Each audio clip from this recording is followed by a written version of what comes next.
You know, Frank and Edith loved the holidays. Time off from work, a chance to visit family, and having a large meal.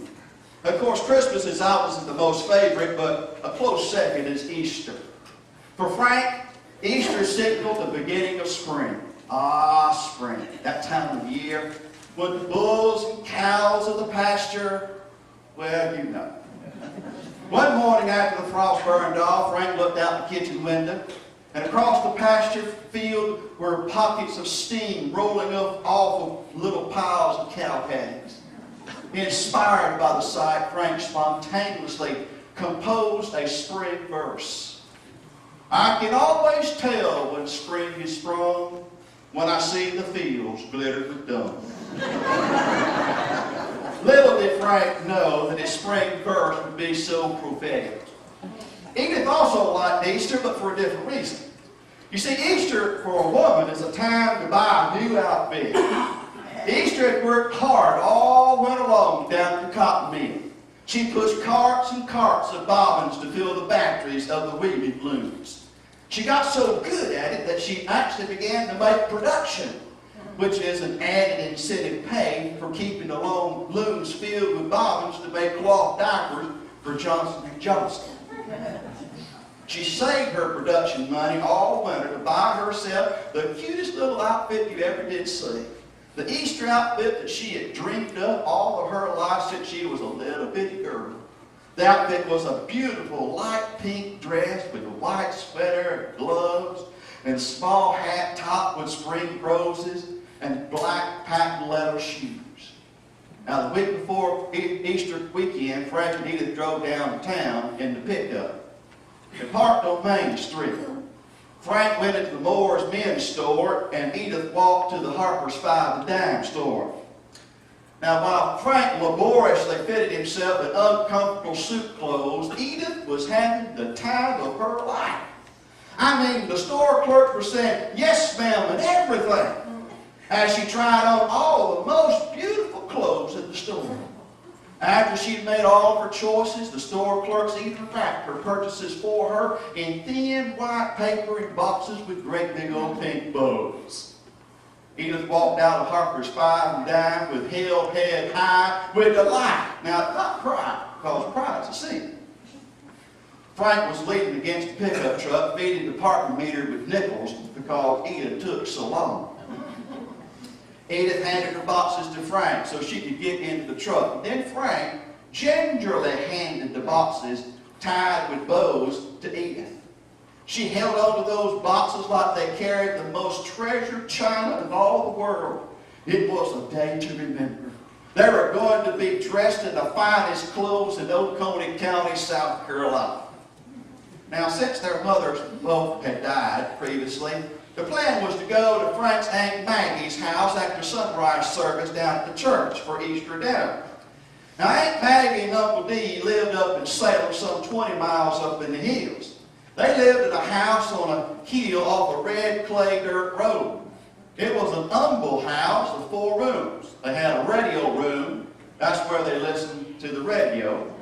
They had a kitchen and 2 bedrooms. They also had running water. The water ran if you ran out the house, lowered the bucket, scooped the water, raised the bucket, poured water to another bucket, and ran back into the house. The 2-seat outhouse was located 25 feet from the kitchen door. Now, they only used one side of the outhouse because termites got into the floorboards on the other side. Uncle Dee and Aunt Maggie were humble folks and dirt poor, but full of laughter and love. Uncle Dee was tall, strong, and stocky. Aunt Maggie was short and stout. Now, they never had any children. That lived, that is. But they did adopt a boy many years ago. He was what people back then called afflicted.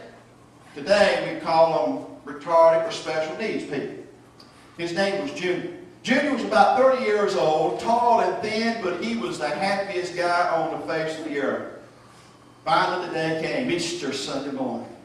Edith trembled with delight as she donned on her beautiful clothes. I mean, she could hardly wait for the sun to rise at church so everyone could see her beautiful clothes. Surely the Lord would forgive her for this one moment of vanity. Oh, I wish you could have seen it. When the rising sun began to reveal the beautiful contrast of Edith's pink dress, white sweater and white gloves, an Easter hat with spring roses, and black patent leather shoes. Even the other women at the church echoed with delight. It was such a beautiful sight. Edith was the envy of every woman at church. Now, after the benediction, Edith, on purpose, lingered to soak in all the compliments from everybody. I want you to know Easter was a fashion success. Edith would remember that morning for the rest of her life. But now it was all Uncle Dee's and Aunt Maggie's. Edith decided, though, to wear her Easter outfit so Aunt Maggie could see it. Up the road through Holden, West Union, turned north to Salem, turned left onto the clay red road, through the wagon real ruts, and over the hill to Aunt Maggie's they went. As they drove into the yard, Junior jumped off the porch with delight and ran to meet Frank and Edith. Aunt Maggie came out the screen door, apron starch pressed, and greeted Frank and Edith. Uncle D appeared from around the house. Now, Aunt Maggie was one of the best cooks in Oconee County. Now, she laid on the table. When she did, it bowed in the middle from the weight of all the food. I mean, she had sliced ham hot out of the oven, fried chicken, baked yams, green beans cooked in bacon grease, and fresh baked yeast rolls, and deviled eggs, and every color of Jell-O salad and vegetable. And for dessert, she baked banana pudding and fresh cobbler. Man, after the meal, the men sat on the front porch to burp and loosen their belts, while the women were inside cleaning the dishes. Aunt Maggie was impressed with Edith's outfit, and especially impressed with how everybody down at the church house reacted to him. After the dishes were done, Edith excused herself to go to the outhouse while Aunt Maggie joined the boys out on the porch. Uncle D and Aunt Maggie sat in the swing like two young lovers courting at her parents' house. Junior and Frank rocked in rocking chairs, enjoying the warm Easter afternoon sun. Oh, no! No! No! Edith yelled as she cried. Well, what's wrong with Edith? Frank asked. Aunt Maggie gasped. I hope she didn't go in the wrong side of the outhouse. But she did. When she stepped up into the outhouse, the floors creaked a bit, but held for just a moment, and then gave way. Frank, Uncle D, Aunt Maggie, and Junior ran out to the outhouse, opened the door, and there was Edith, tears streaming down her face. She had fallen through the floor, and the impact of her landing in the pile of mud and muck sank her up to her hips. My clothes, my beautiful clothes! Edith cried and cried and cried. Don't worry, darling. We'll help you get out and clean you up, Aunt Maggie said reassuringly. Uncle D and Junior, both strong men, reached in to pull Edith out, but like the toehold of the devil on the soul of the sinner, the mutt was not about to give her up without a fight. This time, though, the devil had a hold of the toe of Edith's shoe.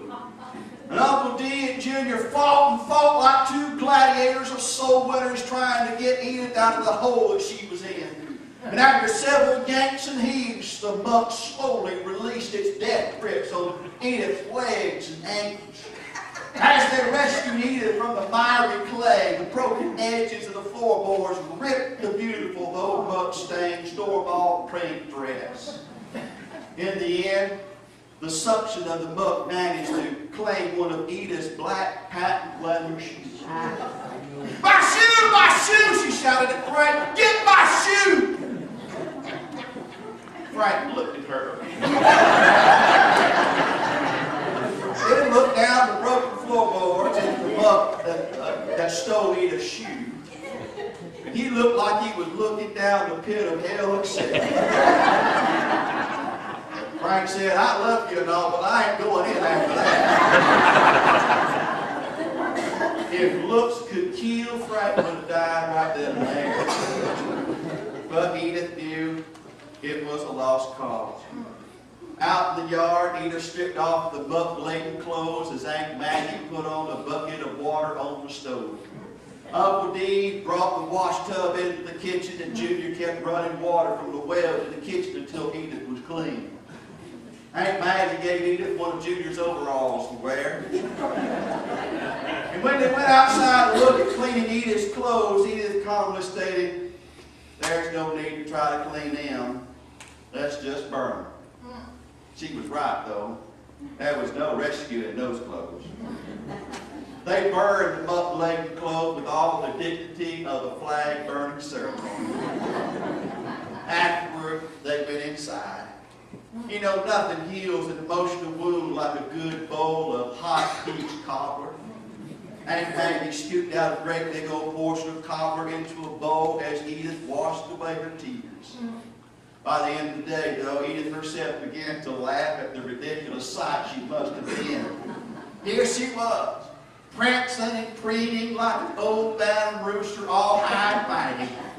Little did she know that the floor she paraded on was the rickety floorboards of vanity. At the funeral, King Saul and King David lamented, "Oh, how the mighty are fallen." Edith grieved her loss of fashion victory, but she won an even greater spiritual victory that day. She saw herself as God saw her, and she laughed. She laughed because God loved her so much in spite of the deep crap she was mired in. He loved her so much that the strong, everlasting arms of the Father and Son lifted her out of the pit and set her feet on solid ground. God allowed her to see that high fashion was as filthy rags in God's sight. What God delights in is a contrite heart. Aunt Maggie taught her that. Where love and laughter reigns, there is joy. Yes, Easter at Aunt Maggie's was indeed a spiritual success.